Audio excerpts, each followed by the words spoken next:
Bismillahirrahmanirrahim. Assalamualaikum warahmatullahi wabarakatuh. Innal hamdalillah nahmaduhu wa nasta'inuhu wa nastaghfiruh wa na'udzu billahi min shururi anfusina wa sayyiati a'malina. Man yahdihillahu fala mudilla lahu wa man yudlil fala hadiya lahu. وأشهد أن لا إله إلا الله وحده لا شريك له وأشهد أن محمدا عبده ورسوله صلى الله عليه وعلى آله وصحبه وسلم تسليما كثيرا. يا أيها الذين آمنوا اتقوا الله حق تقاته ولا تموتن إلا وأنتم مسلمون. يا أيها الناس اتقوا ربكم الذي خلقكم من نفس واحدة وخلق منها زوجها وبث منهما رجالا كثيرا ونساء واتقوا الله الذي تساءلون به والأرحام إن الله كان عليكم رقيبا. يا أيها الذين آمنوا اتقوا الله وقولوا قولا سديدا يصلح لكم أعمالكم ويغفر لكم ذنوبكم ومن يطع الله ورسوله فقد فاز فوزا عظيما. أما بعد فإن أصدق الحديث كتاب الله وخير الهدي هدي محمد صلى الله عليه وسلم وشر الأمور محدثاتها وكل محدثة بدعة وكل بدعة ضلالة وكل ضلالة في النار أو كما قال رسول الله صلى الله عليه وسلم. Yang kami hormati dan kami muliakan segenap DKM Masjid Baitur Rahim, dan juga yang kami hormati dan kami muliakan para jamaah salat subuh Masjid Baitur Rahim, a'azzakumullah. Alhamdulillah, segala puji bagi Allah Azza wa Jalla yang telah mengkaruniakan kita nikmat yang begitu banyaknya. Dan tentunya setiap kita diperintahkan untuk bersyukur atas nikmat yang Allah Subhanahu wa taala berikan.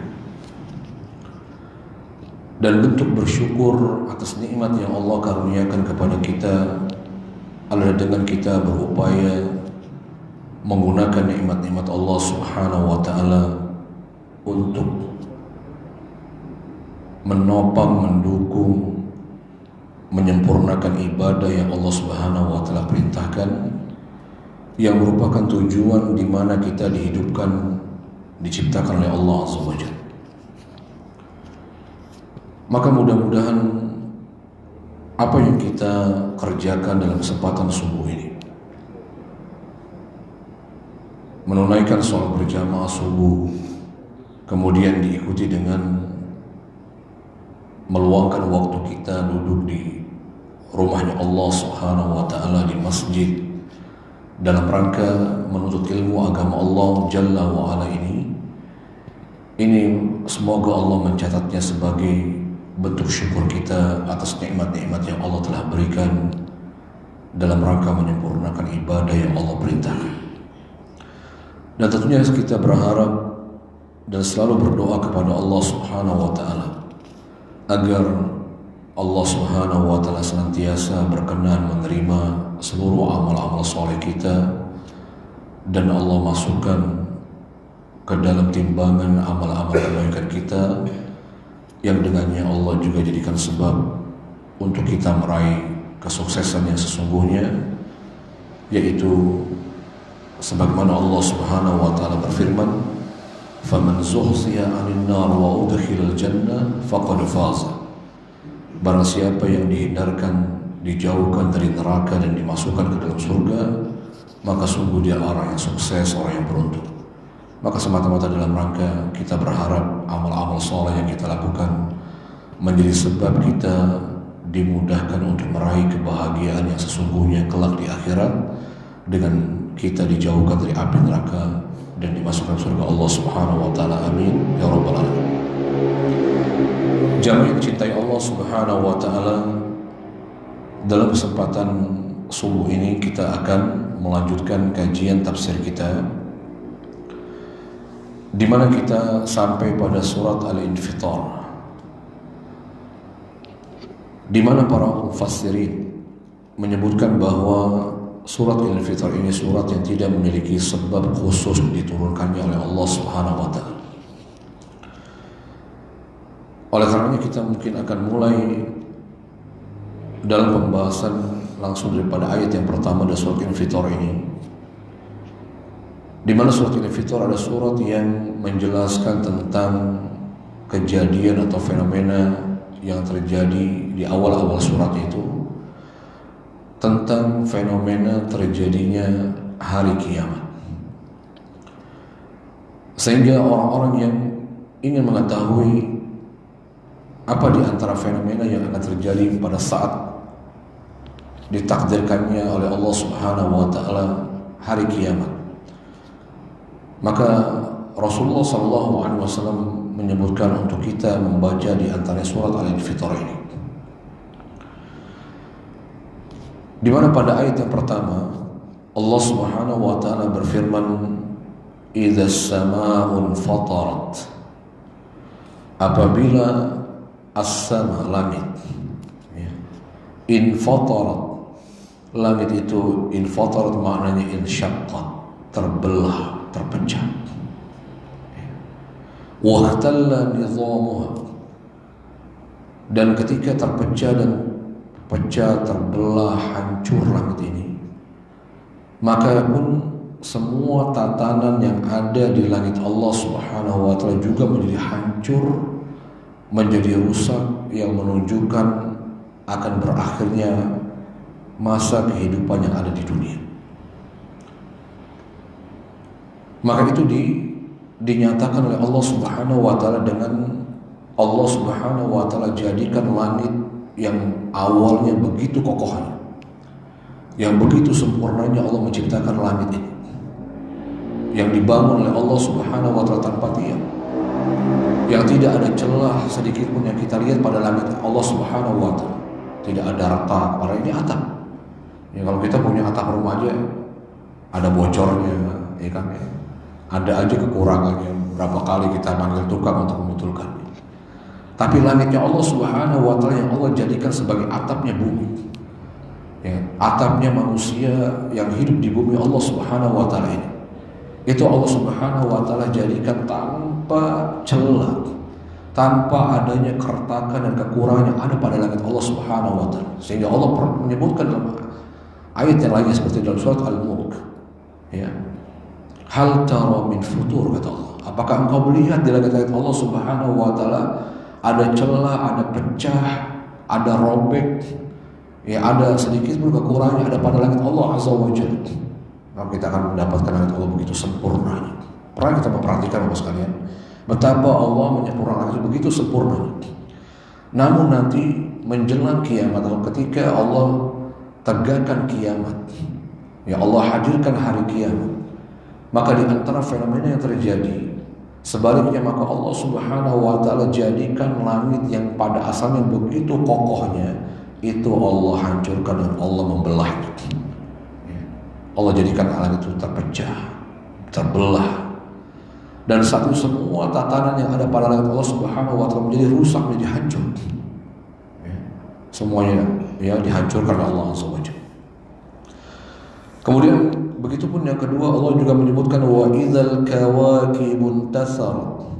Al-kawakib maknanya adalah planet-planet, bintang-bintang yang ada di langitnya Allah Subhanahu wa taala. Yang tadi Allah menyebutkan tatanan yang ada di langit pun menjadi hancur, menjadi rusak. Juga termasuk bintang-bintang yang Allah ciptakan yang menghiasi langit-langit Allah Azza wa Jalla.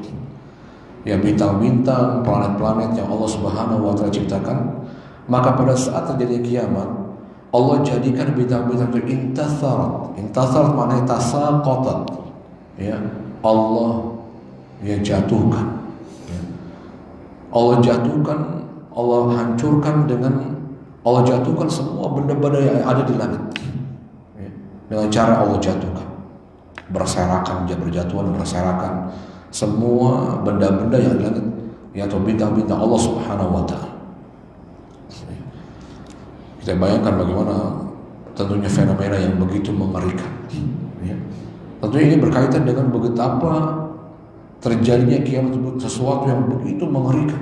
Kita nggak bisa bayangkan bagaimana langit itu runtuh, bagaimana benda-benda yang di alam itu ya semuanya dijatuhkan oleh Allah Azza wa Jalla. Ya, kita kejatuhan buah durian, kita udah khawatir tuh ya, kalau jatuh sesuatu dari atas yang bisa membahayakan kita sudah khawatir. Ya, kita nggak bisa bayangkan bagaimana kalau yang berjatuhan itu semua benda-benda yang ada di langit Allah jatuhkan, Allah hancurkan, Allah timpakan kepada apa yang ada di bawahnya. Allah runtuhkan langitnya Allah Subhanahu wa taala, masya Allah. Ya, kita nggak bisa bayangkan bagaimana mengerikannya fenomena terjadi pada saat kiamat. Begitupun yang terjadi pada hari kiamat. Pada ayat yang ketiga Allah menyebutkan wa idzal biharu fujjirat, dan apabila kata Allah Subhanahu al-bihar, kalau tadi al-kawakib jamak dari kaukabun ya. Al-bihar itu bentuk jamak dari kata bahru ya, menjadi bahasa kita ya bahari ya, karena kota bahari. Apa itu bahari? Kota lautan ya, laut. Al-bahr ya, bentuk al-bihar itu bentuk jamak dari kata al-bahr yang maknanya lautan, samudra ya. Bagaimana saat terjadinya kiamat, maka Allah jadikan lautan-lautannya Allah Subhanahu wa taala, laut-lautnya Allah ciptakan ini fujirat ya. Fujirat maknanya dihantamkan satu dengan yang lain ya. Allah tabrakan ya, laut yang berpisah-pisah tadi, kan ada yang dipisahkan dengan daratan. Itu saat terjadinya kiamat, maka Allah jadikan lautan, semua lautan itu dihantamkan satu dengan satu yang lain, sebagian dengan sebagian yang lain. Ya, gimana kalau kita ada suatu wadah dikasih air, satunya ada wadah lain dikasih air, lalu kita benturkan, apa yang terjadi? Airnya menguap. Ya. Airnya akan menguap dan kemudian lenyap. Artinya di saat Allah benturkan satu laut dengan laut yang lainnya, itu membuat yang terjadi pada saat itu air itu meluap dan kemudian lenyap air seketika itu. Ya, karena hancur dan kemudian airnya itu meluap dan hilang saat itu.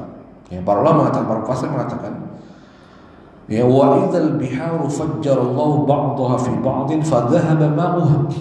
Kata para mufassir, ya, nanti pada saat terjadi kiamat, di antara yang diperbuat oleh Allah Azza wa Jalla, Allah hantamkan sebagian laut dengan sebagiannya, maka kemudian lenyaplah semua air itu, semua alat menjadi lenyap.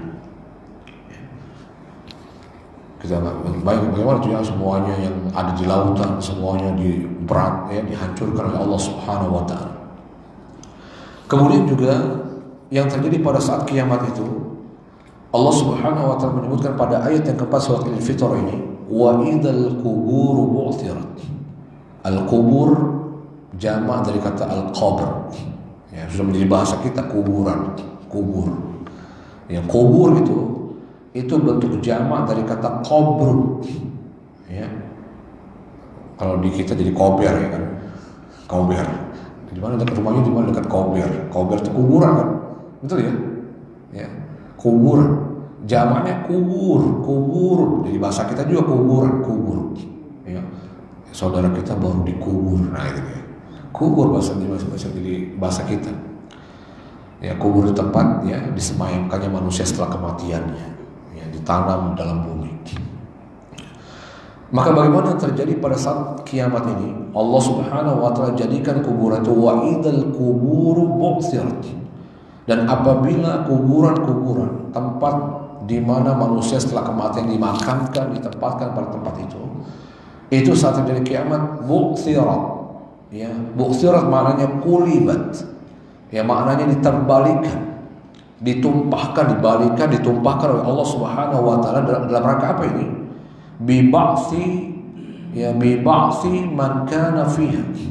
Dalam rangka untuk membangkitkan semua manusia yang dikubur di dalamnya untuk dia bangkit kembali.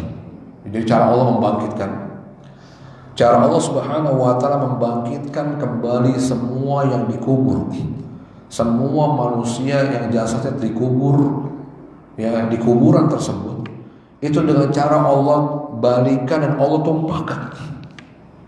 Masya Allah, mudah bagi Allah SWT. Lalu kemudian seketika dia dihidupkan lagi oleh Allah Subhanahu Wa Taala. Ya. Jadi begitu, ya. Di antara fenomena terjadi pada hari kiamat, ya, saat itu Allah Subhanahu Wa Taala betul-betul balikan, Allah tumpahkan semua yang ada dalam kuburan itu agar dia bangkit kembali. Allah bangkit kembali. Ya. Kemudian selanjutnya Allah Subhanahu Wa Taala mengatakan, alimat nafsum ma qaddamat wa akharat.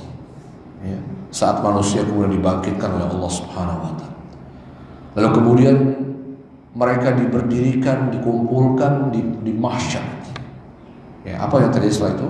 Setelah manusia dikeluarkan dari kuburannya, kemudian dibangkitkan oleh Allah Azza wa Jalla. Lalu manusia kemudian digiring ke suatu tempat yang disebut mahsyar. Apa itu mahsyar? Mahsyar maknanya makanul hasyar. Dari kata hasyar, hasyar yahsyar, mengumpulkan. Ya, digiring di tempat yang dimana Allah mengumpulkan semua manusia setelah dibangkitkan dari kuburnya untuk diberdirikan di hadapan Allah Azza wa Jalla. Dalam rangka apa? Dalam rangka menanti seluruh amalnya dihisab, diproses, diperhitungkan, dan kemudian diganjar oleh Allah Azza wa Jalla. Maka manusia saat itu, ya, diperlakukan seperti itu oleh Allah Azza wa Jalla. Maka saat itu Allah Subhanahu Wa Taala mengatakan alimat nafsun. Ya, semua jiwa, kata Allah Subhanahu Wa Taala, alimat maknanya mengetahui. Alima ya'lam. Ya, alima ya'lam, alimat mengetahui. Ya, dalam bentuk fi'il madhi, betul-betul nafsun, semua jiwa manusia saat itu ketika dia dibangkitkan oleh Allah pada hari kiamat, mereka betul-betul mengetahui seluruh amal yang mereka kerjakan saat mereka berada di dunia. Ya, jadi mereka betul-betul mengetahui, ya, diberikan kitab mereka, diputar. Ya, kalau misalnya itu adalah jejak digital, diputar ulang semua kejadian-kejadian yang mereka telah lakukan ketika mereka di dunia. Tidak ada satu manusia yang nggak tahu dengan semua perbuatannya. Mereka akan diingatkan kembali, diperlihatkan oleh Allah Subhanahu Wa Taala tentang amal-amal yang mereka perbuat. Ya, mereka betul-betul mengetahui ma qaddamat. Para ulama mengatakan kata ma qaddamat, apa yang mereka kerjakan berupa kebaikan. Para ulama mengatakan apa perbedaan ma qaddamat, yang mereka kerjakan, wa ma akharat, dan yang mereka tangguhkan, yang mereka lalaikan. Sebagai para ulama mengatakan ma qaddamat ini itu lebih kepada kebaikan-kebaikan yang mereka telah kerjakan. Ya. Jadi manusia betul-betul mereka akan mengetahui semua amal-amal yang mereka kerjakan. Ma qaddamat, ya, dari kebaikan-kebaikan yang mereka kerjakan. Wa ma akharat, ya, ma qaddamat wa akharat. Adapun akharat, qaddamat yang mereka lakukan, yang mereka persembahkan dari kebaikan-kebaikan, dari ibadah, dari amal soleh. Kemudian juga mereka juga akan mengetahui kata Allah Subhanahu Wa Taala, ya, wa akharat, dan apa yang mereka lalaikan. Ya. Semua amal-amal yang mereka lalaikan, yang mereka tinggalkan, yang mereka tidak lakukan ketika di dunia. Ada, ya, mereka tahu ketika mereka meninggalkan sholat. Ya, mereka diperlihatkan oleh Allah ketika mereka meninggalkan puasa Ramadan misalnya, tidak mengeluarkan zakat. Ya. Mereka tahu dengan kejahatan, keburukan, kemaksiatan yang mereka lakukan ketika mereka di dunia. Jadi, intinya tidak ada satupun di antara jiwa manusia yang saat itu kecuali mereka betul-betul mengetahui seluruh amalnya. Mereka tahu seluruh amalnya fulan. Dia tak mengingat bahwa dulu dia betul, kalau dulu ketika di dunia dia pernah meninggalkan sholat. Ya, dia tahu, sadar kalau ketika di dunia dia pernah main judi, dia pernah berzina dengan si fulan, dia pernah menipu ketika berzina. Oh, dia tahu. Ya. Manusia betul-betul dijadikan tahu oleh Allah Subhanahu wa taala, sadar dan tahu betul dengan seluruh amal yang mereka kerjakan ketika di dunia.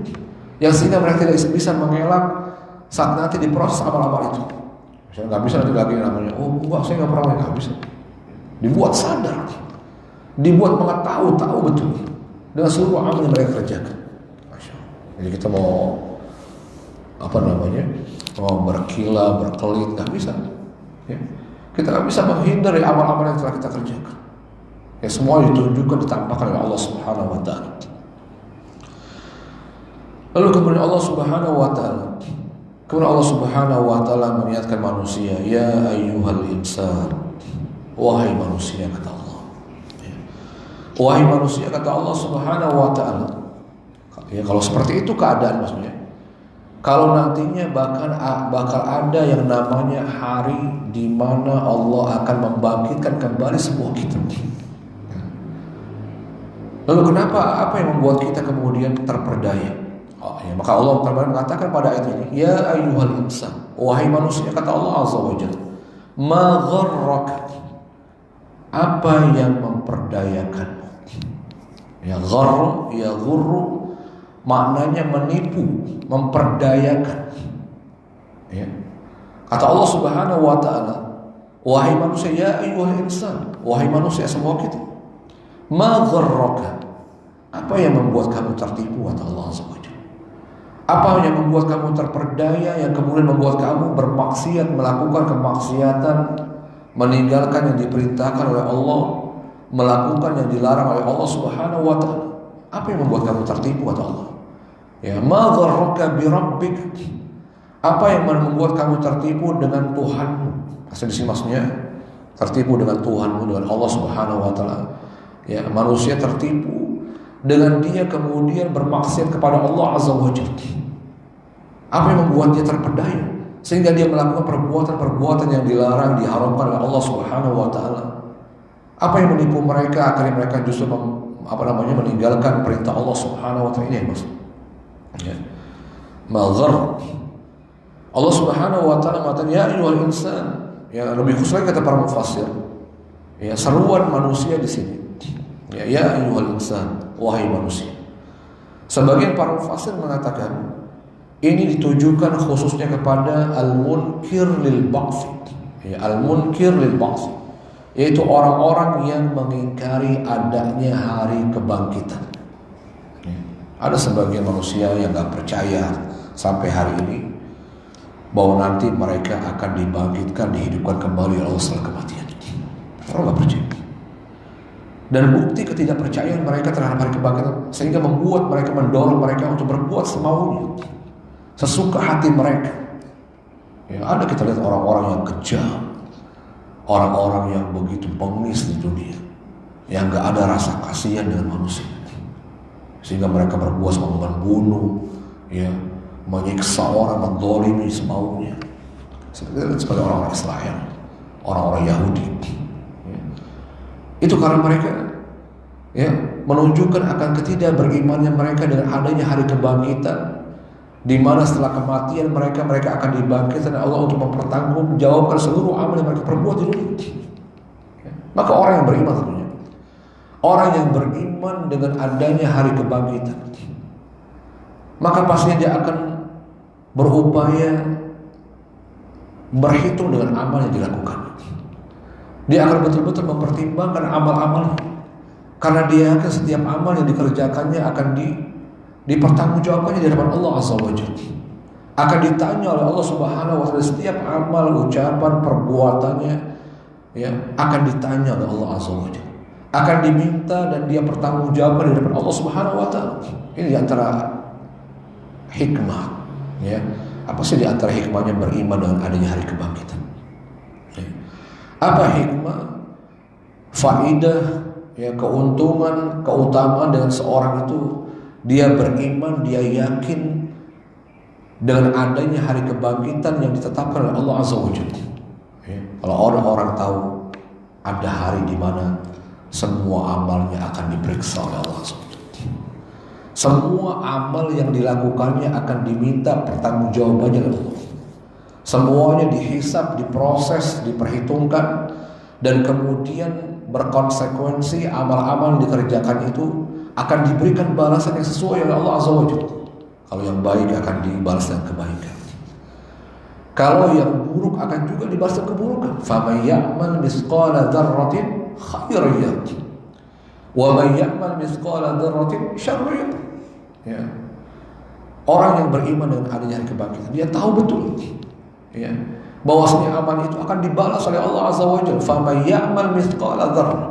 Maka barang siapa yang beramal, kata Allah Subhanahu wa taala, mithqala dzarrah, ya, sebesar biji atom, gitu, kebaikan yang dilakukan, maka Allah Subhanahu wa taala memastikan, ya roh, pasti dia melihat kebaikan, pasti dia akan melihat balasannya, kata Allah Azza wa Jalla. Kita lihat bagaimana Allah memastikan, ya, bahwa setiap kebaikan yang kita kerjakan, Allah menyebut dengan kata mithqala dzarrah, ya, seberat misqal, seberat biji sawi, ada mengatakan biji ada mengatakan biji jagung.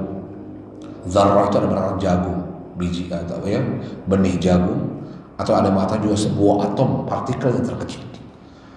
Atau untuk sebuah ungkapan, sekecil apapun kebaikan yang kita lakukan, maka pasti kita akan melihat dan menuai kebaikan itu. Kita akan mendapatkan balasannya, gak ada yang sia-sia. Ya, maka tidak boleh meremehkan kebaikan apapun, sekecil apapun yang dilakukan oleh kita. Ya.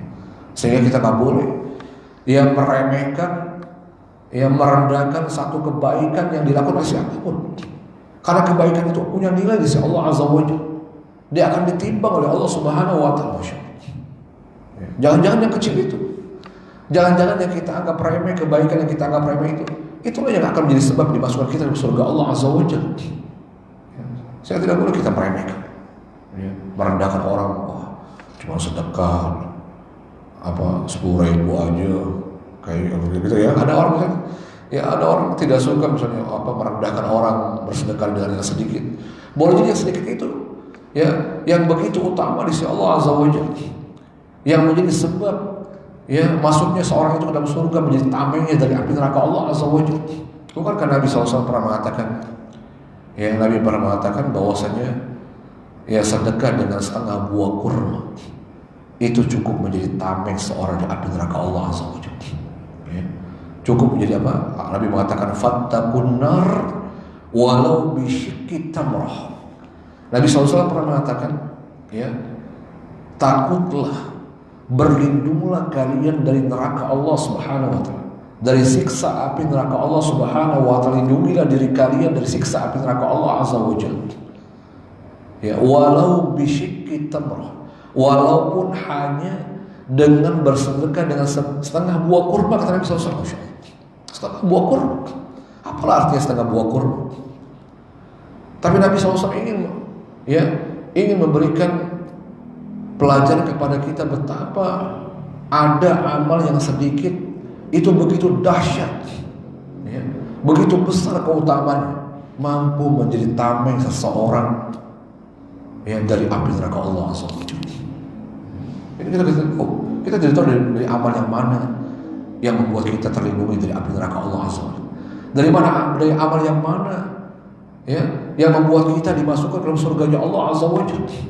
Barangkali bukan amal yang besar, barangkali bukan dari amal-amal yang kita anggap besar yang itu akan menyelamatkan kita dari api neraka Allah Azza wa Jalla. Bukan dari amal yang kita merasa hebat kita melakukannya, yang itu akan masuk kita dalam surga Allah Subhanahu wa taala. Barangkali dari amal-amal yang remeh yang kita rutinkan, sedikit tapi kita rutinkan. Mungkin dengan uang receh yang kita sedekahkan dengan ikhlas kepada Allah Azza wa Jalla, membantu orang yang membutuhkan, barangkali itu yang menyebabkan kita masuk surga. Kita nggak tahu, ya. Mungkin yang kita sumbang berjuta-juta bisa jadi amal yang tidak diterima oleh Allah Subhanahu wa taala. Tapi uang yang receh yang kita ikhlas menyumbangkannya, barangkali dengan sebab itu Allah masuk ke dalam surga Allah Azza wa Jalla. Ya. Bukankah amal-amal yang dikatakan oleh Nabi yang lebih dicintai Allah, itu ternyata Nabi tidak mengatakan amal yang besar, ya. Ya. Tapi amal yang sedikit bahkan disebutkan Nabi pernah mengatakan ahabbul a'mal ilallah adwamuha wa in qallat. Nabi SAW pernah mengatakan amal yang lebih dicintai oleh Allah Azza wa Jalla. Nabi mengatakan amal yang bagaimana? Nabi mengatakan amal yang adwamuha, amal yang dikerjakan dengan kontinu, ya, amal yang dikerjakan dengan terus menerus berkesinambungan, wa in qalla, walaupun amal itu sedikit, kecil, remeh, ya, jangan jadi itu, ya, jangan jadi sebab itu yang memasuki dalam surga Allah Azza wa Jalla. Dengan kita baca Quran cuma 2 ayat, tapi kita kerjakan dengan ikhlas, kita rutinkan, kita jaga betul untuk setiap harinya kita membaca ini walaupun cuma 2 ayat. Barangkali amal yang besar yang dikerjakan oleh banyak orang, misalnya berjus-jus Al-Quran yang dia baca, justru tidak menyebabkan itu masuk sejati. Ya.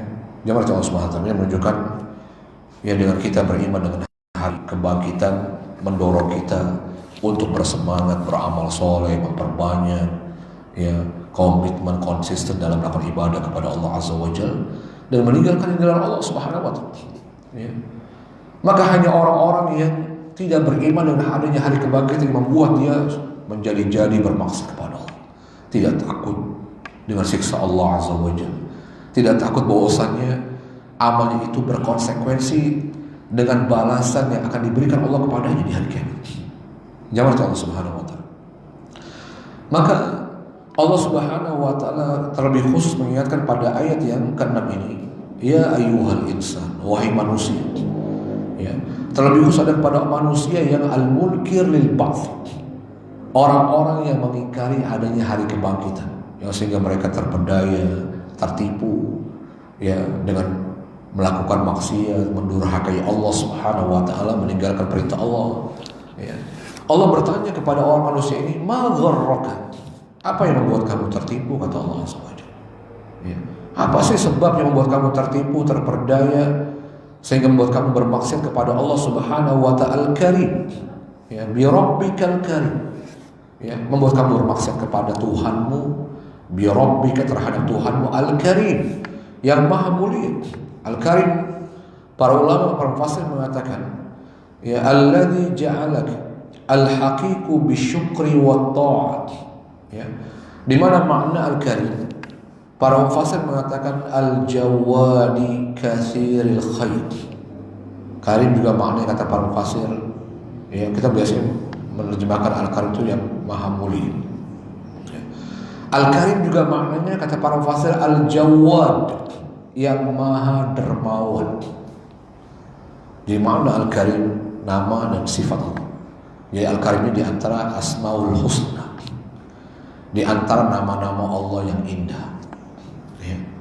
Yang nama-nama Allah yang indah ini, yang Allah Subhanahu wa taala mengumumkan dan menetapkan untuk dirinya, yang setiap kita wajib mengimaninya, wajib mengimani dengan menetapkannya, mengimaninya, dan juga meyakini di dalam nama Allah Subhanahu wa taala yang indah itu mengandung sifat-sifat Allah yang mulia. Jadi ini kenapa Allah menamakan namanya dengan nama yang husna. Ya, Allah menyebutkan dalam surat Al-Imran, walillahil asmaul husna fad'uhu biha. Ya. Allah Subhanahu wa taala berfirman, walillahi, dan milik Allah, dan bagi Allah, kepunyaan Allah Subhanahu wa ta'ala, asmaul husna, nama-nama yang husna. Al-husna dari kata hasan, maknanya baik, bagus, indah. Al-husna itu maknanya di puncak kebagusan, keindahan, itu namanya husna. Yang tidak ada yang lebih indah, lebih bagus dari nama-namanya Allah Subhanahu wa ta'ala. Ya. Apa yang membuat nama Allah itu begitu indahnya? Ya. Di mana nama Allah Subhanahu wa ta'ala yang indah itu mengandung sifat-sifatnya yang mulia. Di nama Allah itu mengandung sifat Allah yang mulia. Allah punya nama dan namanya mengandung sifat. Ya. Kalau Allah Subhanahu wa ta'ala memberikan namanya, menetapkan namanya seperti misalnya Al-Karim, berarti Allah Subhanahu wa ta'ala betul-betul bersifat sebagaimana namanya. Dermawan, ya, berarti Allah betul-betul maha dermawan. Dermawan dengan hamba-hambanya. Ada orang yang berbeda dengan manusia, kita katakan berbeda dengan nama-namanya manusia. Nama manusia bagus-bagus memang, tapi tidak representatif dari nama itu. Ya. Ada namanya dermawan tapi misalnya pelit misalnya, ya. Ada namanya sabar tapi nggak sabar, ya kan? Namanya sabar tapi ya Allah tiap hari marah-marah dulu, tiap hari ya nggak bisa nggak tersinggung, baperan, bukan sabar, ya. Tadi sebagaimana tadi ada orang namanya tadi dermawan tapi pelit, ya, diminta sumbangan nggak pernah ngasih misalnya, ya. Misalnya itu nama manusia, ya. Tapi tetap berarti kita nggak perlu kasih nama yang baik-baik, enggak ya. Tetap kita memberi nama itu dengan baik-baik karena memberi nama yang baik juga bagian dari syariat. Ya. Buktinya di antara sunnah nabawiyah, di antara sunnah kenabian, ya, yang diperintahkan oleh Nabi SAW pada saat kelahiran bayi di hari yang ke-7, itu Nabi mensunnahkan untuk memberikan nama. Ya. Wa yusamma, hendaklah para orang tua yang dikaruniakan anak itu memberikan nama pada anak. Berarti memberikan nama pada anak itu juga bagian dari sunnah yang disyariatkan. Ya. Dan tentunya nama yang diperintahkan, nama yang diberikan kepada anak-anak kita itu pada saat kelahirannya di hari yang ke-7 itu nama-nama yang baik. Ya. Diberikan nama-nama yang baik. Ya.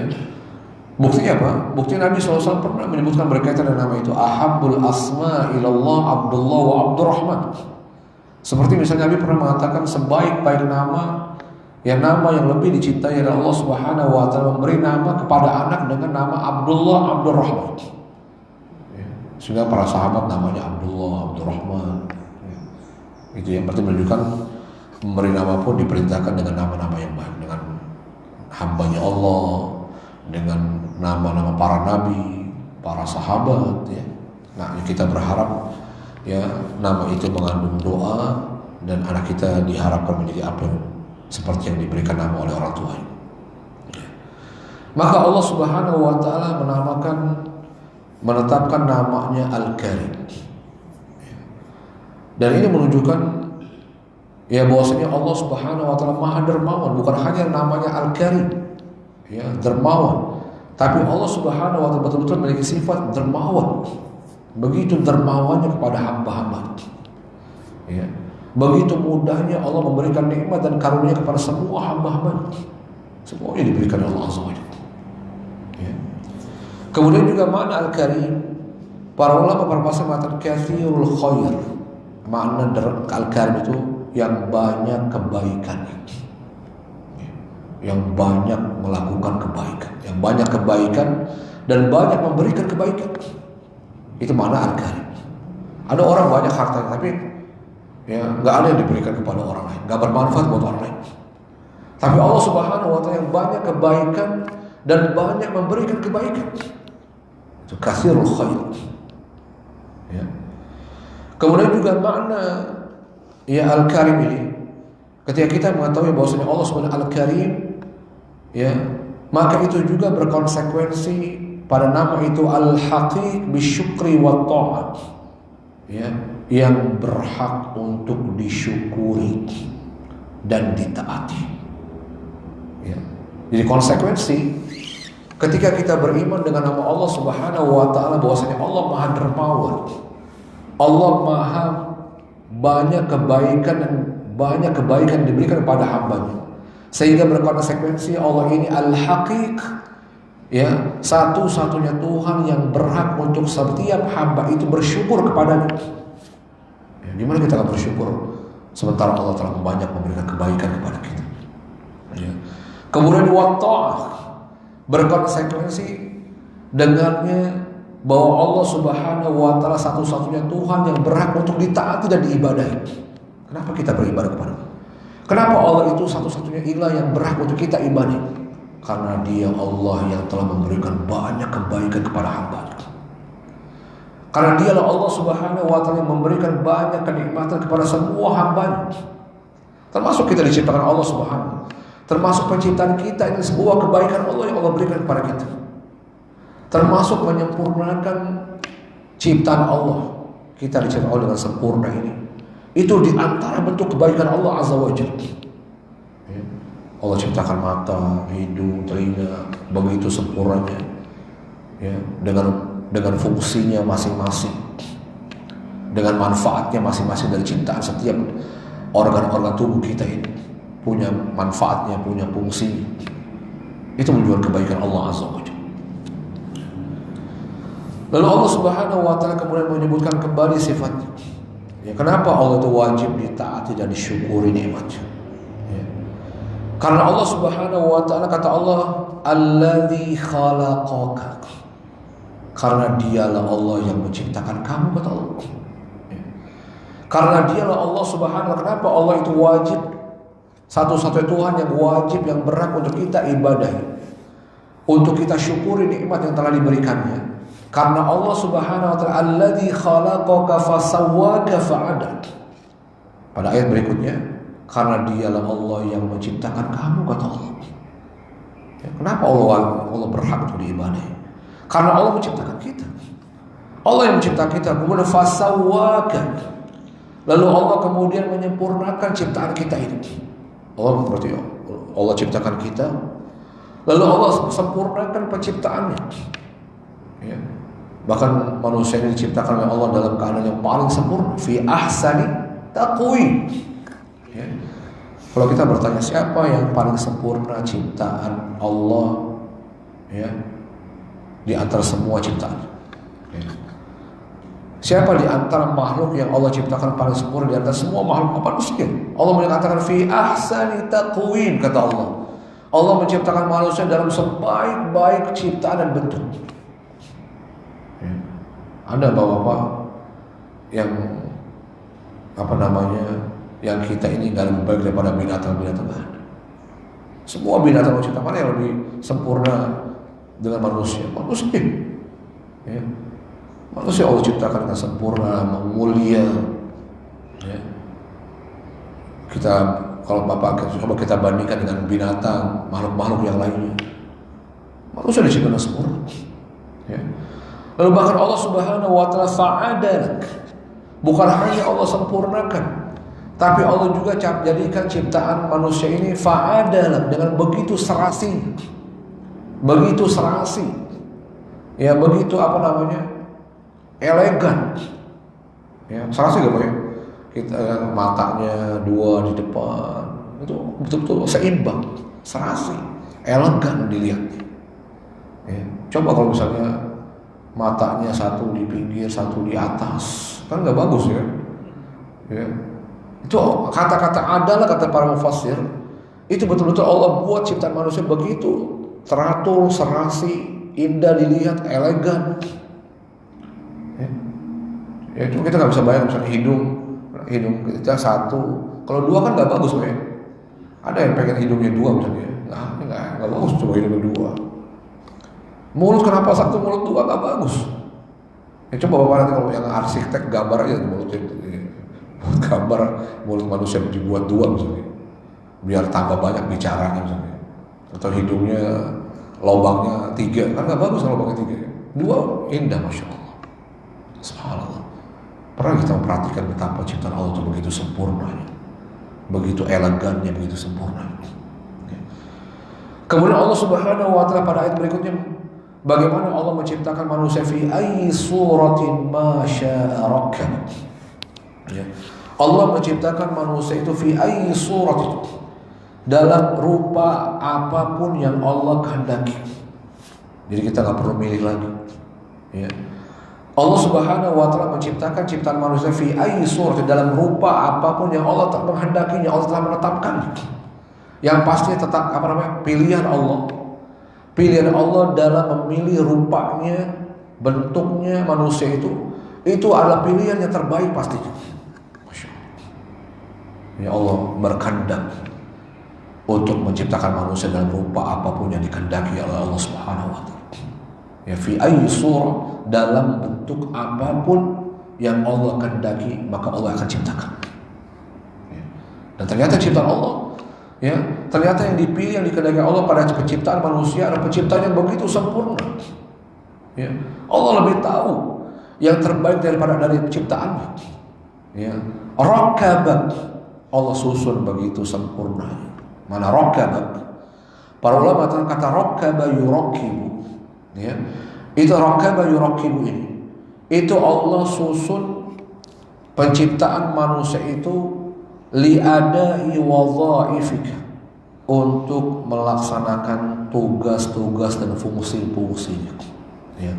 Di antara kesempurnaan ciptaan Allah Subhanahu wa taala dari penciptaan manusia itu, Allah ciptakan semua susunan, semua rangka, semua organ-organ tubuh yang ada pada manusia itu Allah ciptakan untuk bisa kemudian menunaikan tugas dan fungsinya.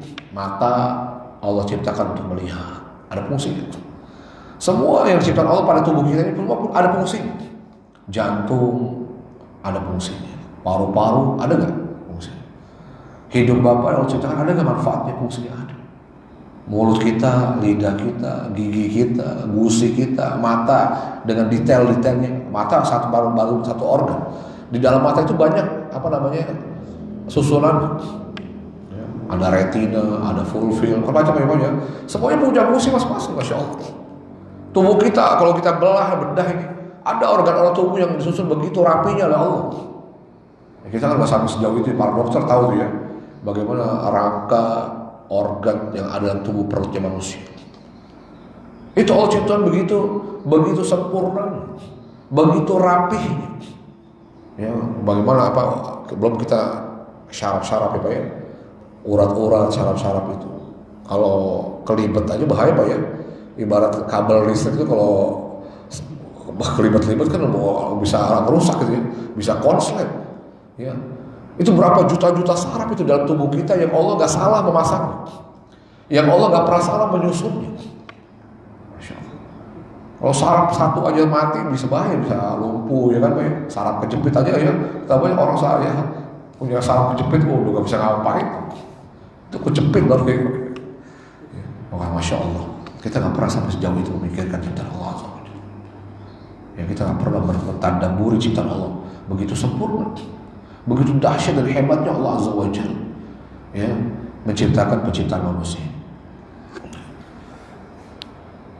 Buat apa Allah Subhanahu wa taala mengajak kita bertadabburi ciptaannya? Ya, buat kita bersyukur kepada Allah.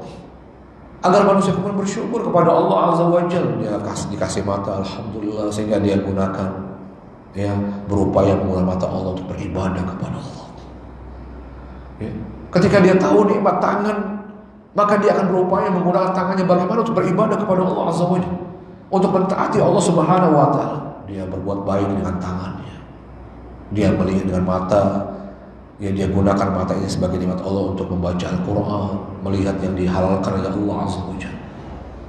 Allah kasih lisan, Allah kasih mulut yang ada lisannya, ada lidahnya, sehingga dia bisa mampu berbicara. Ketika dia tahu begitu sempurna ciptaan lisan, lidah yang diciptakan Allah, ya, maka kemudian dia bersyukur dengan dia berbicara dengan ucapan-ucapan yang diridhoi oleh Allah. Dia gunakan untuk berzikir, membaca Quran. Ya. Itu yang mendorong manusia ketika dia tahu, ya, kesempurnaan ciptaan Allah dari, ya, apa yang Allah ciptakan padanya. Maka Allah Subhanahu wa taala ingin membuat seperti itu. Ingin Allah menggugah kita, yang membuat kita kemudian beramal soleh, meninggalkan maksiat. Namun lagi-lagi manusia setelah diingatkan oleh Allah Subhanahu wa taala, ya, sekali-kali justru tidak yang dilakukan manusia. Justru mereka mengingkari, ya.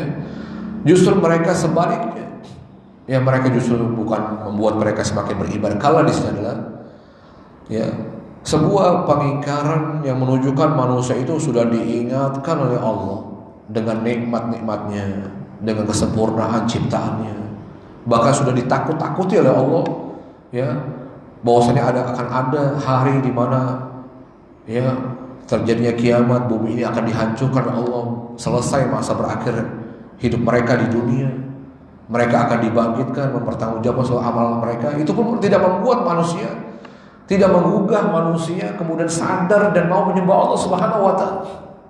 Ya, tetap mereka meninggalkan ibadah kepada Allah. Ya, bahkan tetap apa kata Allah Subhanahu wa taala, bal tukadzibuna biddin. Bahkan kalian, kata Allah Subhanahu wa taala, sudah diingatkan oleh Allah saja, tukadzibuna biddin. Kalian tetap mendustakan ad-din. Di sini maknanya bukan agama. Kita tahu ya, selama ini kita tahu dinul Islam, agama Islam. Ad-din adalah agama. Tapi makna ad-din di sini bukan agama. Ya, tukadzibuna biddin. Kalian mendustakan hari kebangkitan. Ad-din maknanya, ya, makna ad-din adalah yaumal hisabi wal jazm, hari kebangkitan, hari dibalas, dihisab seluruh amal manusia yang mereka perbuat di dunia ketika mereka dibangkitkan dari kuburnya setelah dimatikan oleh Allah SWT. Jadi mana ad-din di sini maknanya adalah hari kiamat. Ya. Akan tapi kalian, kata Allah, bahkan kalian, kata Allah, justru dengan itu mendustakan adanya hari kebangkitan, adanya hari kiamat. Ya, jadi hari kiamat itu di antara apa namanya, nama-namanya, maknanya ad-din, hari kebangkitan, hari hisab, hari diperhitungkan amal-amal kita, al-jaza, hari di mana amal itu akan dibalas oleh Allah Azza wa Jalla.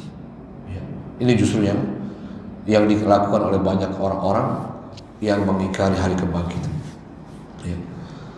Jadi Allah Subhanahu wa taala mengatakan justru kalian malah mengingkari, mendustakan adanya hari kebangkitan, kata Allah Subhanahu wa taala. Ya. Lalu Allah mengatakan wa inna 'alaikum lahafizin. Kembali Allah mengingatkan manusia. Ya. Allah kembali mengingatkan manusia. Ya, kalau dengan apa yang tadi Allah sebutkan sebelumnya. Ya. Dengan Allah Subhanahu wa taala ya menyebutkan bagaimana Allah menciptakan kita dalam kesempurnaan, dalam keadaan sempurna.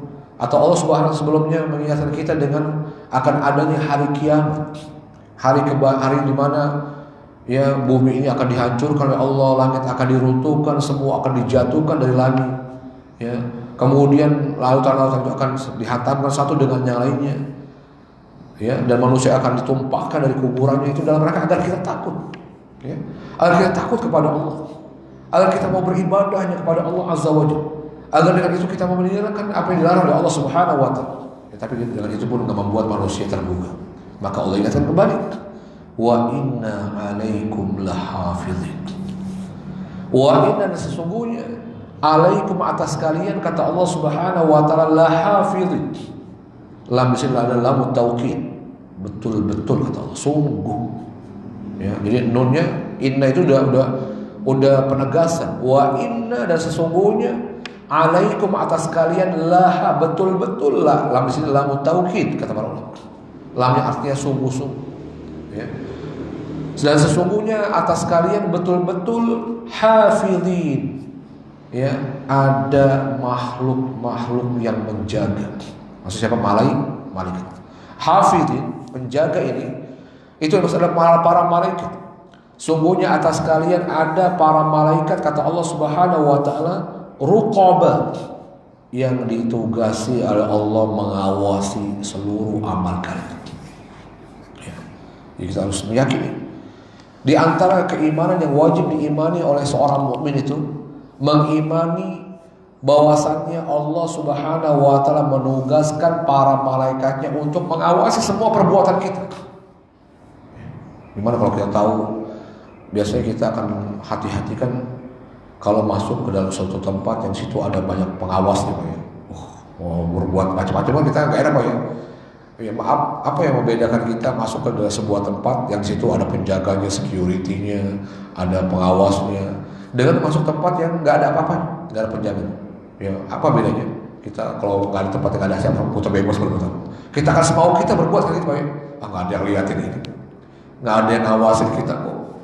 Akhirnya kita mau ngeludah aja sembarangan ngeludah. Coba kalau ada pengawas mau ngeludah nanti ditegur. Ya ada yang ngawasin, ada yang ngeliat kita, kan gitu ya. Ada security-nya. Ya. Seperti ya, kan kayak sekarang manusia ya di tempat ini dipasang CCTV.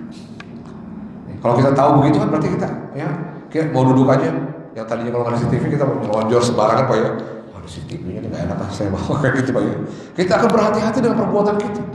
Ya. Apa manfaatnya, apa faedahnya? Apa hikmah Allah Subhanahu wa Ta'ala mengabarkan kepada kita bahwa di sekeliling kita Allah menugaskan malaikatnya untuk setiap saat mengawasi kita. Kalau kita tahu ada malaikat-malaikat di sekeliling kita yang dia siap mengawasi perbuatan kita, kita akan malu, ya, takut. Ini malaikat samping kita, masa saya mau berbuat ini? Kan gitu. Sebagaimana kalau kita mau berbuat maksa, ada polisi, ya kan, ada bagian keamanan, ada security, kan kita takut tuh, ya.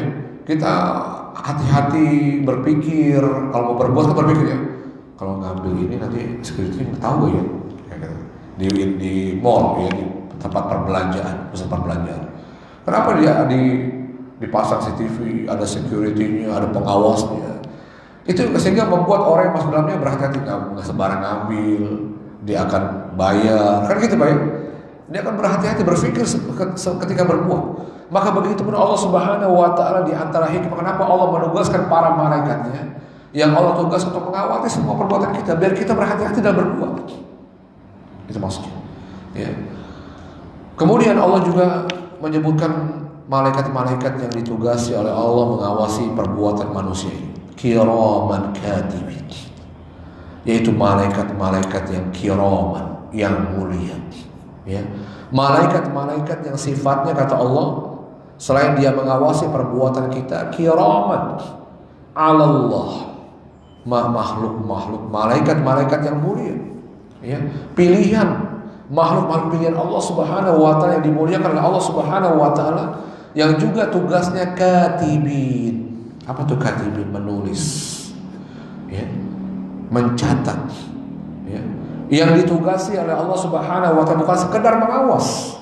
Ada orang mengawas tapi lalai, ya, karena nggak ada pertanggungjawaban, karena nggak disuruh mencatat, ya.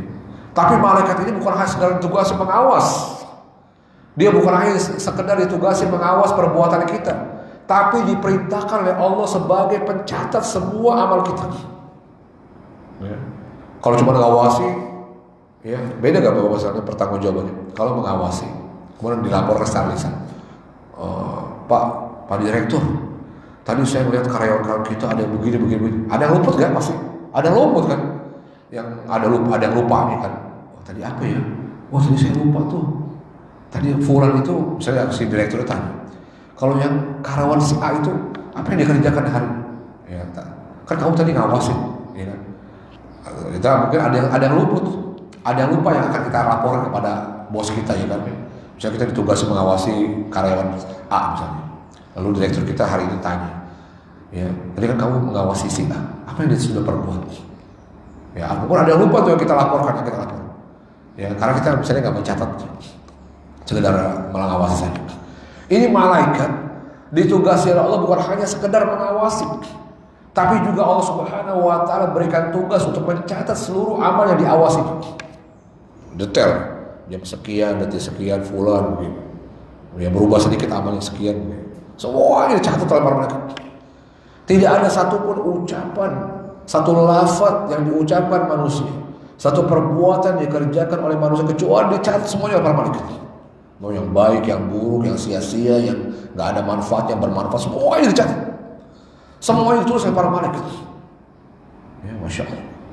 Ma min qaulin, ya, ma yalfadhu min qaulin illa ladaihi raqibun atid. Surat Qaf 18. Allah Subhanahu wa Ta'ala mengatakan, ya, ma yalfidhu min qaulin, tidak ada satu lafaz, tidak ada satu kata, ya, yang keluar, yang diucapkan dari mulut dan lisannya manusia, kata Allah Azza wa Jalla, illa ladaihi raqibun atid, kecuali di dekatnya, kecuali dekat manusia yang mengucapkan satu kata itu, kata Allah Subhanahu wa Ta'ala, ada raqib, ada malaikat yang raqib. Apa itu raqib? Mengawasi, yang selalu hadir mengawasi, setia mencatat seluruh amal perbuatan. Masya Allah. Sebab kita ada raqibnya, ada malaikat yang mengawasi, mengawal kita, yang siap mencatat semua perbuatan kita, ya, yang membuat kita nanti suatu ketika kita di hadapan Allah mempertanggungjawabkan amal kita, nggak bisa mengelak. Atau mengelak apa, semua catat lengkap. Ya. Antum hari ini berbuat apa, semuanya ada catatan. Nggak ada yang luput dari catatan malaikat. Subhanallah. Ya. La yafutum, ya bahkan catatan malaikat ini ketika ditugasi oleh Allah Subhanahu wa taala, la yafutu min a'malikum syai'. Tidak ada sedikit pun satu pun dari amal yang kita kerjakan yang luput dari pencatatannya malaikat itu. Ya, misalnya apa ya tadi ya? Ada tuh malaikat kayak gitu. Bukan kayak kita ya, didikte sama guru ada ketinggalan dikte ya kan. Ada ketika apa ya bu tadi apa bu ulangin bu. Malaikat nggak kayak gitu. Ada yang ketinggalan. Kok catatan saya sama antum kok beda sih? Ya, kita sama-sama ngaji nih bawa catatan. Pas pulang nanti ustadznya pulang. Pak coba lihat kok tadi kok saya nggak ada di catatan gitu. Ada yang luput dari mencatat.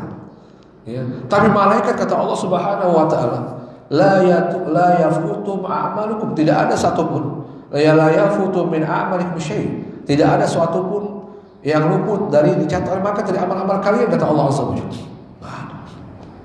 Ya, semuanya tercatat dengan rapi, detail.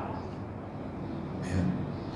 Kemudian Allah Subhanahu wa taala juga menyebutkan sifatnya malaikat yang ditugasi untuk mengawasi dan mencatat amal-amal kita ini. Ya'lamuna ma taf'alun. Mereka betul-betul mengetahui apa yang kalian perbuat. Ya'lamun, kata Allah sifat malaikat ini kata Allah, ya'lamun, mengetahui betul-betul mengetahui ma taf'alun. Semua yang kalian perbuat, semua yang kalian kerjakan malaikat tahu betul. Ya, tahu betul dan siap bertanggung jawab kepada Allah. Lalu Allah Subhanahu wa taala mengatakan pada ayat yang terakhir, pada ayat terakhir ini, innal abrara lafi na'im. Ya, sungguhnya al-abrar maknanya orang-orang yang banyak berbuat baik, maksudnya al-atqiyah, orang-orang yang bertakwa kepada Allah. Ya, al-abrar kata Allah para pembahasan makna al-atqiyah, innal atqiyah al-qa'imina bi huquqillah wa huquqi ibadihi. Sungguhnya orang-orang yang bertakwa. Jadi al-abrar maknanya orang-orang bertakwa. Sungguhnya orang-orang yang bertakwa, ya orang-orang yang melaksanakan perintah-perintah Allah, orang-orang yang melaksanakan hak-haknya Allah, menunaikan hak-haknya Allah. Apa itu haknya Allah? Diibadahi, ya, dan ditinggalkan kesyirikan kepadanya. Ya. Kalau kita bertanya apa itu haknya Allah, maka haknya Allah Subhanahu wa taala itu ya disembah semata dan kemudian tidak dilakukan kesyirikan terhadapnya. Ya, beribadah hanya kepada Allah dan meninggalkan segala kesyirikan dalam beribadah kepada itu adalah haknya Allah. Ya, itu haknya Allah Subhanahu wa taala. Ya. Kemudian juga bukan hanya haknya Allah. Ya, orang-orang yang bertakwa kepada Allah bukan hanya dia menunaikan haknya Allah, dia juga menunaikan hak-hak manusia. Dia tidak zalimi manusia. Jadi orang yang bertakwa itu bukan orang yang baik hubungannya dengan Allah. Ya, bukan saja hubungannya baik dengan Allah, tapi juga orang yang menjaga hubungan baiknya dengan manusia. Itu orang bertakwa kepada Allah. Ya. Kita lihat bagaimana Nabi. Apakah Nabi hanya baik sama Allah? Ya. Tapi Nabi juga orang yang paling baik melakukan hubungan dengan manusia. Masya Allah. Ya. Lihat kita lihat bagaimana Rasulullah nggak ada orang yang sampai musuh-musuhnya Nabi. Ya. Sampai orang-orang yang memusuhi Nabi itu sesungguhnya hakikatnya bukan memusuhi Nabi. Ya. Apa yang dimusuhi dari Nabi? Dakwahnya kan bahwasanya. Apa ada orang yang membenci Rasulullah itu dari sisi pribadinya? Rasul tidak ada. Bahkan orang-orang kafir itu dalam rangka agar orang-orang itu nggak mengikuti dakwahnya Rasulullah. Ya. Mereka berupaya untuk bagaimana manusia dijauhkan dari apa yang dibawa oleh Rasulullah SAW berupa ajaran yang hak yaitu Islam. Ya. Mereka ingin bagaimana merusak citranya Rasulullah. Tapi apa? Mereka nggak mendapatkan celah sedikit dari Nabi. Ada yang mengatakan bagaimana kalau kita katakan Nabi ini membohong, tapi Nabi nggak pernah berbohong. Ya. Bahkan mereka sebelum Nabi diutus sebagai Nabi dan Rasul itu, sebelum Nabi Muhammad SAW diutus sebagai Rasul yang diutus oleh Allah untuk membawa risalahnya Allah Azza wa Jalla, ya, mereka telah lebih dulu menggelari Rasulullah dengan apa? Al-Amin. Masya Allah. Ya. Apa itu Al-Amin? Yang terpercaya, yang tidak mereka lihat satu aib pun dari sifat, karakter, adab yang dimiliki Nabi SAW. Ya, Masya Allah. Sehingga apa yang mereka benci dari Nabi? Dakwahnya, agama yang dibawa, karena menyelisih agama mereka masalahnya, menyelisih keyakinan mereka. mengajak mereka hanya menyembah hanya kepada satu Tuhan yang berhak diibadahi. Itu yang membuat mereka geram. Mereka benci sama Nabi. Itu bukan pribadi Nabi yang dibenci sama mereka. Mereka begitu takjub, mereka begitu hormat, begitu segan dengan Nabi SAW, begitu memuliakan sifat-sifatnya Nabi. Nah, ini jamaah Allah Subhanahu wa Ta'ala. Jadi orang bertakwa itu, ya al-abror ini, ya adalah orang-orang yang betul-betul bukan hanya dia menunaikan haknya Allah, dia baik hubungannya dengan Allah, dia beribadahnya kepada Allah, tapi dia juga menjaga hubungan baiknya dengan manusia. Dia tidak zalimi hak manusia. Dia berikan yang menjadi haknya orang lain. Ya, dia jaga betul-betul untuk tidak menyakiti, ya, tidak mengganggu, merusak kehormatan orang lain. Itulah orang bertakwa kepada Allah. Ya. Lalu bagaimana orang bertakwa ini? Kata Allah, bagaimana tempatnya, di mana tempatnya? Innal abrar, sungguhnya orang-orang yang bertakwa ini, orang-orang yang banyak melakukan kebaikan, lafi na'im, mereka betul-betul berada di dalam na'im. Ya, laf itu lamnya lamut taukid, betul-betul fi di dalam na'imin, di dalam surga yang penuh dengan kenikmatan. Na'im di antara nama-nama surga. Ya. Kenapa dikatakan surga itu na'im? Dari kata-kata nikmah. Ya. Dari kata-kata nikmat. Na'im berarti maknanya yang penuh dengan segala kenikmatan. Yang semua nikmat, semuanya ada disediakan kepada para penghuni surga di dalam. Masya Allah. Bukankah dalam surat yang kita pernah sebutkan, Fussilat ayat 31, Allah mengatakan, walakum fiha ma tashtai anfusukum walakum fiha ma tad'un. Kata Allah Azza wa Jalla, ya, walakum fiha, dan bagi kalian, ya, dan kalian akan memperoleh, wahai para penghuni surga, fiha, di dalam surga itu, kata Allah, ya, ma tashtahi anfusukum, yang diinginkan oleh kalian, yang diinginkan oleh jiwa kalian, nafsu kalian, kata Allah, semuanya dipenuhi oleh Allah Subhanahu wa Ta'ala. Semuanya disediakan, diberikan kepada kalian. Ya. Semua yang kita akan mendapatkan dalam surga itu, semua yang kita inginkan. Yang mustahil yang kita dapatkan di dunia, Allah berikan, Allah wujudkan, Allah hadirkan untuk kita. Masya Allah. Apa yang nggak ada ingat, semuanya ada. Ya. Nggak ada yang nggak ada di surga. Ya. Anda pengen apa diberikan oleh Allah SWT. Kemudian sebaliknya kata Allah, wa innal fujjara lafi jahim, dan sungguhnya orang-orang yang durhaka, sebaliknya kelawan dan orang yang bertakwa. Kalau tadi orang bertakwa, orang-orang yang berupaya menunaikan haknya Allah dengan beribadah kepada Allah, dia kerjakan perintah Allah, dia tinggalkan yang dilarang oleh Allah Azza wa Jalla. Juga termasuk dia tunaikan hak-haknya hamba-hamba Allah yang lainnya. Ya, karena juga itu bagian dari perintah, dari ibadah dan ketaatan kepada Allah. Bukankah yang menyuruh kita berbuat baik sama manusia itu Allah Azza wa Jalla? Ya, jadi pada asalnya kita diperintah berbuat baik kepada Allah. Adapun berbuat baik kepada selain Allah itu dalam rangka pun ketaatan dan ibadah kepada Allah. Misalnya begini Bapak, kita seorang istri disuruh mentaati suaminya. Itu mentaati suami itu sebetulnya hakikatnya apa? Hakikatnya ibadah kepada Allah. Kenapa? Karena yang menyuruh seorang istri mentaati suami itu Allah Subhanahu wa Ta'ala. Jadi ibadah itu bukan hanya sholat, bukan hanya zakat, puasa yang betul-betul itu ditujukan kepada Allah. Ya. Tapi semua yang Allah perintahkan yang sekalipun tidak langsung kepada Allah, seperti seorang istri taat kepada suami, ibadah bukan? Ibadah. Ya. Kenapa kita katakan ketaatannya istri kepada suaminya adalah ibadah kepada Allah? Karena yang menyuruhnya taat kepada suami adalah Allah Azza wa Jalla. Ya. Ya, jadi ibadah itu semua yang Allah perintahkan, semua yang Allah cintai dan Allah perintahkan itu ibadah kepada Allah. Ya. Maka ini juga kemudian wa innal fujjar, dan sesungguhnya orang-orang yang durhaka. Ya, sebaliknya tadi ya, orang-orang yang durhaka, orang-orang yang tidak mau menunaikan haknya Allah Subhanahu wa Ta'ala. Ya, orang-orang yang kemudian juga tidak menunaikan hak hamba, dia zalimi orang. Bukan saja dia tidak mengerjakan perintah Allah, tidak menunaikan haknya Allah, bukan hanya tidak beribadah kepada Allah, tapi dia juga tidak tunaikan hak manusia, tidak tunaikan hak orang-orang lain. Yang dia zalimi, dia curangi ketika berbisnis, dia sakiti tetangganya, ya, itu intinya mengganggu orang lain. Ya. Maka orang-orang seperti ini kata Allah Subhanahu wa taala lafi jahim. Ya betul-betul lafi, betul-betul di dalam apa kata tadi orang-orang yang bertakwa naim dalam surga yang penuh kenikmatan, maka mereka Allah tempatkan lafi jahim, di dalam neraka kata Allah Subhanahu wa taala. Di dalam neraka yang dinamakan di antara nama neraka jahim, ya, yang apinya menyambar-nyambar, menyala-nyala, siap menyiksa dan membinasakan. Ya. Lalu Allah mengatakan liyaslaunaha yaumaddin.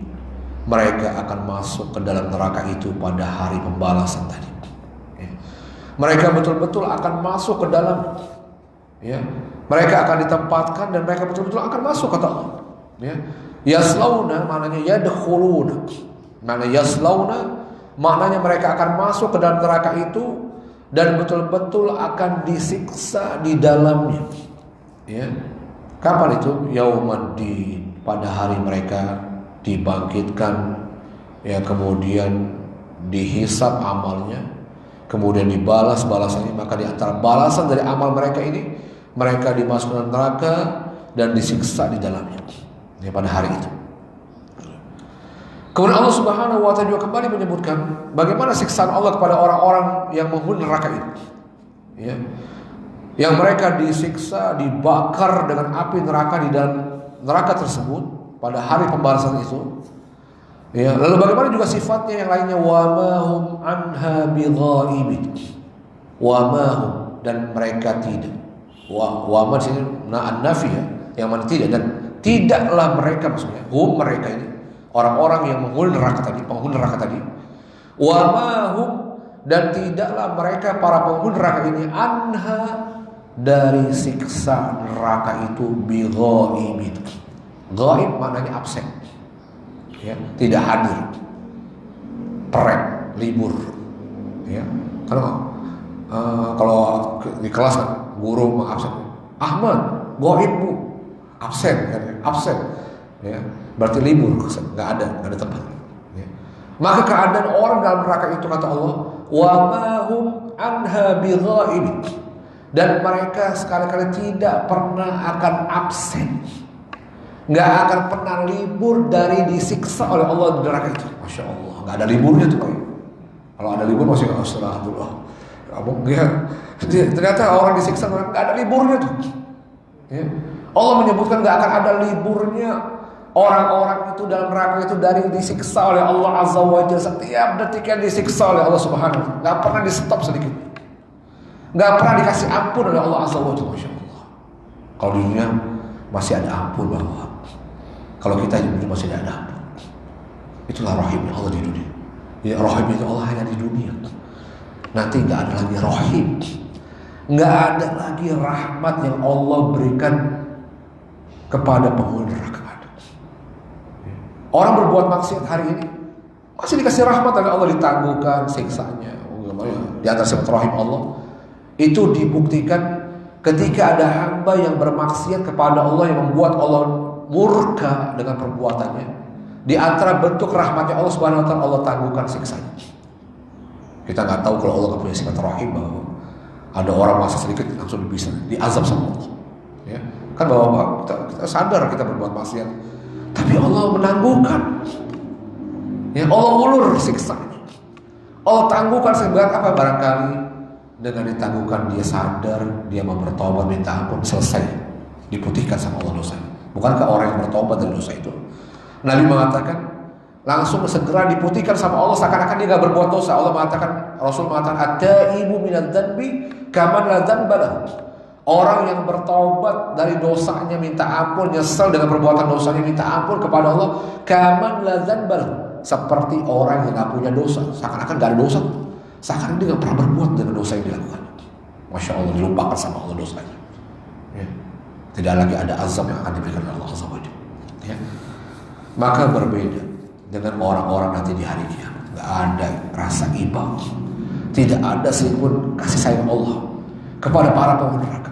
Yang diantaranya justru Allah betul-betul maha dahsyat siksa, menunjukkan betapa kejamnya Allah kepada orang-orang di neraka, sehingga tidak ada satu detik pun ya mereka diliburkan oleh Allah dari siksanya. Masya Allah, ya. Gak ada libur tuh ya Pak ya. Kalau kita berpikir gitu, gimana ya Allah, gimana jangan sampai masuk neraka kan? Kita harus takut, jangan sampai kita masuk neraka, Bang. Ya, kalau bisa kita nggak sedikit pun tersentuh neraka. Nggak apa-apa lah, sehari Masya Allah. Sehari neraka Masya Allah 1000 tahun di dunia lamanya. Ya, yang kita pernah mengatakan bagaimana ketika orang dicelupkan neraka dengan satu celupan, Nabi pernah menyebut, kita pernah sebutkan kisah Nabi ya.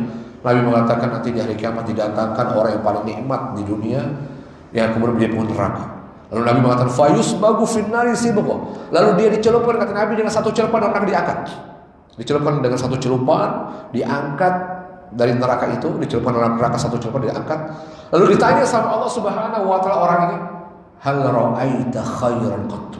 Apakah engkau masih melihat ada sedikit kebaikan dan kenikmatan yang kau rasakan di dunia dulu? Ini orang yang paling nikmat di dunia. Ketika dicelupkan ke dalam neraka dengan satu celupan, ditanya sama Allah, apakah masih ada satu kenikmatan, sedikit kenikmatan dan kebaikan yang kau dulu pernah rasakan di dunia? Kata dia apa? La wallahi, tidak demi Allah, ya Tuhanku, sama sekali aku nggak tahu namanya kebaikan lagi. Aku nggak pernah tahu apa itu nikmat lagi. Lupa dengan kenikmatan. Begitu saking dahsyatnya celupan neraka itu, melupakan segala kenikmatan yang dulu pernah dirasakan di dunia. Gimana kalau mau berhari baru dicelupkan sekali, celupan diangkat, berarti nggak ada hitungan detik diangkat. Gimana kalau sehari, Masya Allah, kalau berkali-kali dicelupkan? Ya, jangan sampai kita berpikir nggak apa-apa, ya masuk neraka sebentar tapi masuk surga. Ya, berpikir masuk neraka, walaupun masuk surga tapi di neraka itu nauzubillah. Ya. Kemudian pada akhir ayat-ayat ini, ya, Allah Subhanahu wa taala kemudian mengatakan, ya, ini apa namanya? Libur, ya, absen dari siksa Allah itu tidak dikeluarkan maksudnya, dan tidak juga ada kematian. Nggak ada orang mati. Jadi surga itu nggak ada kematian. Sebagaimana dalam neraka nggak ada kematian. Nggak ada orang yang disiksa oleh Allah begitu dahsyatnya lalu mati selesai, nggak ada pernah ada selesai. Ya, kesengsaraan yang abadi. Sebagaimana orang di surga diberikan nikmat yang abadi. Ya, itu Bapak sekalian. Kemudian terakhir, wa ma adraka ma yaumuddin, summa adraka ma yaumuddin. Allah mengulangi dengan 2 kali. Ya. Dengan 2 ayat yang sama ini. Wa ma adraka ma yaumuddin. Ya, tahukah engkau apa itu hari pembalasan? Ya, ini menunjukkan kata tanya, pertanyaan, ya, yang diulang oleh Allah 2 kali ini untuk menggugah kita, ya, untuk kita betul-betul memperhatikan, ya, merenungkan betapa ada hari yang begitu agung di sisi Allah, yaitu hari pembalasan tadi, hari di mana amal-amal kita akan ditanya, dipertanggungjawabkan oleh Allah Subhanahu wa taala. Ya, sehingga betul-betul kita harus pikirkan. Kita harus renungkan hari ini, hari kiamat nanti yang kita akan bertanggung jawab dengan Allah dan semua perbuatan kita. Ya. Kemudian Allah kembali pada ayat yang paling terakhir ini, seperti terakhir ini ayat ini. Allah mengatakan, "Yauma la tamliku nafsun li nafsin syai'a wal amru yauma idzil lillah." Hari apa itu? Ya. Sampai Allah bertanya dengan 2 kali, tahukah kamu apa itu hari kebangkitan, hari pembalasan? Ya. Allah mengatakan penjelasannya di antara yauma la tamliku nafsun li nafsin syai'a. Hari yang tidak ada satu jiwa pun memiliki kekuasaan. Tamlik, la tamlik, tidak memiliki, ya, tidak memiliki kekuasaan, tidak memiliki kemampuan, tidak memiliki kehebatan. Tidak ada satu jiwa pun yang memiliki kehebatan, kemampuan untuk menyelamatkan linafsid, menyelamatkan jiwa yang lainnya sedikit bersyai'a, sedikit. Ya, orang yang dulu full power di dunianya, punya jabatan, punya kekuasaan, nanti di hari kiamat nggak bermanfaat lagi itu jabatan. Ya, nggak ada faedahnya lagi itu kekuasaan. Betul-betul semua yang dicabut, yang punya kekuasaan nggak punya kekuasaan. Ya, ya, ini menunjukkan apa? Betul-betul tidak ada satu jiwa pun nanti di hari kiamat bisa mampu menyelamatkan jiwa yang lainnya. Orang tua nggak bisa menyelamatkan anaknya, anak bisa. Semua yang mempertanggungjawabkannya masing-masing dan Allah. Wal amru yauma idzillah, dan perintah, urusan, ya, semua segala urusan itu semuanya betul-betul milik Allah saat itu.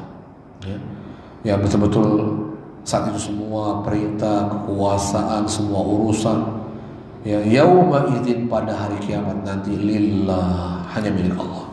Ya tidak ada yang bisa mengatur Allah, mengalahkan Allah, ya yang berkuasa dari Allah, ya yang tidak ada satupun yang bisa menentang Allah. Semuanya diam di atas kekuasaan Allah. Semuanya nggak berkutik, semuanya nggak ada lagi ada yang mengeluh-elukan kesombongannya, kehebatannya ketika di dunia. Semua tunduk di atas kekuasaan dan perintah Allah SWT. Yang mungkin saya sampai kesempatan ini, mudah-mudahan apa yang kita